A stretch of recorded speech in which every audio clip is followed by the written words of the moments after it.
Hello and welcome to a Sunday Reflection. My name is Paul Harvey and this is Life, Passion and Business. We're about helping you explore, finding your passion for life and the work that you do.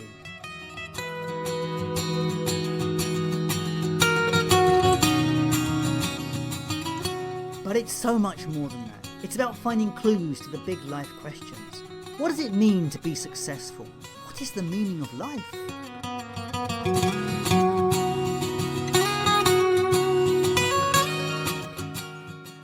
If you're looking for more, then join me on this journey where together we will discover through interviews, tools and tips how to live life full of meaning, passion and purpose. Hello and welcome to a reflection. So today's topic is about excuses or the lack of. It's been a usual week for me, lots of conversations and podcast editing, and what came to me this week was how much life has changed over the last 30 years. My guest on this week's show is Steve Gerin, and he is one of these many young people that are coming to me. They're amazing people that are approaching me in their 20s and 30s who've made the choice of stepping away from the success model to do unusual things, stepping out. Now, they're forging a path of their own. In Steve's case, he's stepping away from what he calls golden handcuffs to create his own business in the music industry. You can catch the full story on Wednesday. Now look, there've always been people that are outliers, people that did stuff. You know, my friends in my youth, there were some brave souls amongst us who stepped out and did backpacking across the Andes or went off to India for years at a time. And there always were these adventurers. And it was different in that time because it was certainly a tough choice to do it in that time. The communications weren't there, and if you were going to go and rough it somewhere, you seriously were going to go and rough it somewhere. Now that's not to put any less on these modern adventurers, but there is an interesting difference. I think a lot of the success that I'm seeing from these young idealists, it's down to modern technology and the access to information. Because if you want to know anything today, you go and search Google. If you want to see someone demonstrate something, you go and look at YouTube. If you want to hear something inspirational, you can go and listen to a TED Talk. As I said, over the last year, I've had some amazing people come to me.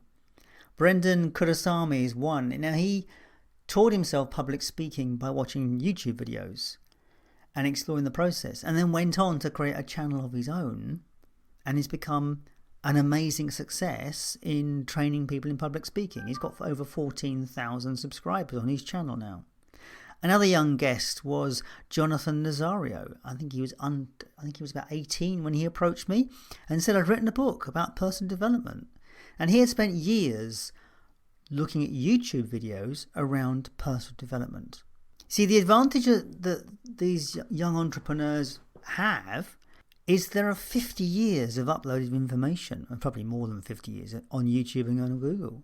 If you want to hear Tony Robbins, Deepak Chopra or Dwayne Dyer speak, it's all there for you. Everybody is there for you within the frameworks that we've now got. And what was interesting for me was the difference when I consider my own personal development journey. So my journey started when I was 27. I got involved in acting in a local drama group. And I was really excited to be in a play. I'd never been in a play before, and it was such fun. I really enjoyed it. But in truth, I was awful. I didn't have a clue. And I recognised that I didn't have a clue, but I was enjoying it so much, and I wanted to discover more about this. So I enrolled on a drama course during my summer holiday. I took 2 weeks out from work and went and did the drama course. And I hadn't really read the title properly because it was a drama therapy course. Not really knowing what drama therapy was. Well, I discovered pretty quickly. By Tuesday, I was crying, and I cried for the next 2 weeks at various times as I reconnected with all the emotional stuff that I had neglected and hidden over the past 15 years or so. Now, what was interesting, when I went back to work after this, I was a changed person. I was very different, and people could see I was different. Couldn't put my finger on why I was different, but I was. I had shifted. There had been a real move in me. And when I explained what I'd been doing, people thought I was completely mad. I was definitely one of the outliers, definitely a fringe person. But here's the thing, you see, in the early 80s and 90s, personal development was an unknown thing for people. There was no YouTube, there was no internet. If I wanted to read a book about personal development in any way, I had to go into London to Covent Garden to a specialist bookshop. It was called Watkins, and it was an absolute amazing day out. It would just be going to Watkins and spending hours perusing books in there and then buying one and sitting in a coffee shop. And, a genuine coffee shop. This was before the days of Costa and Starbucks. So it would be an independent, probably an Italian coffee shop, knowing those. There were so many of those around the West End. I am getting nostalgic, but it was a very different world when I discovered this stuff. And I have to say it felt good being on the edge of that. And then if I wanted to do courses and things, it meant getting hold of specialist magazines, which you could find in the bookshops because you didn't find them in Smith's. And then going to events. There was a big event called the Mind, Body and Spirit Show, which happened in London every year, and which was a huge, huge show happening at Earls Court. And there would always be taster workshops and products and different therapies on offer. And if you wanted to get involved in particular courses, sometimes you had to find the author of books who would run courses. And you could then sign up on their mailing list and actually go somewhere, travel somewhere by train or car to actually take one of their courses. That is the difference between personal development then and personal development now. Because everything is available to us. It has become completely mainstream. The word mindset is almost in common vernacular now. It was not even thought about at that point in time. If you want to change anything, the answers to that conversation, the answer to that process is just a few keyboard taps away. You can access a video. You can download a book instantly to your computer, to your Kindle, to your phone. You can access a webinar or even buy an online training program. You can even listen to it on a podcast like this one.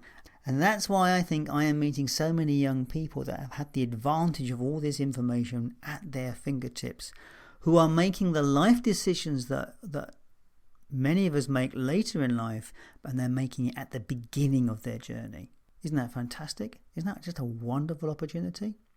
So while the younger generation seem to be discovering this information with ease, my generation, the older generations, it still seems to be predominantly women of a certain age. And the men seem to be resistive to this kind of change and personal growth. Another striking factor is when you look at the stats, only 10% of the world actively looks to change their lives. The other 90% are happy to take life as it comes. And here's another interesting fact. You, my friend, listening to the podcast are in that 10%. So wherever you are in your life at the moment, you are probably seeking change and looking to do things different. To quote a famous book by one of my all-time favourites, Dwayne Dyer, excuses be gone. Because there really is no excuse now not to move forward. The information you need is there. The problem now is not looking for it. The issue now is taking action. The point is, the majority of people listening to this podcast have the power to take action. The point is, the majority of you listening to this podcast have all the information in front of you, and you have the power to take action and create the life you want. The only thing that stops you is you. As I said, this podcast is about excuses, the reason there are none. Okay, next steps for you, because there has to be homework. Pick something. Pick something you want to change, decide how it could be changed, and take some action towards it. It just takes the impulse to go there. If you would like some support with a project or action, don't forget there is focus coaching that is available, and you can find details about that on the website lifepassionandbusiness.com. You can find it under the resources tab. And that is it from me for this week. Don't forget to check out the website lifepassionandbusiness.com. You can find all sorts of things under the resources tab, as already mentioned. You can find the podcast by Jonathan Nazario. and with Brendan Kurasami. I will put links in this podcast and they'll be on this page. So you can find out what these young people did.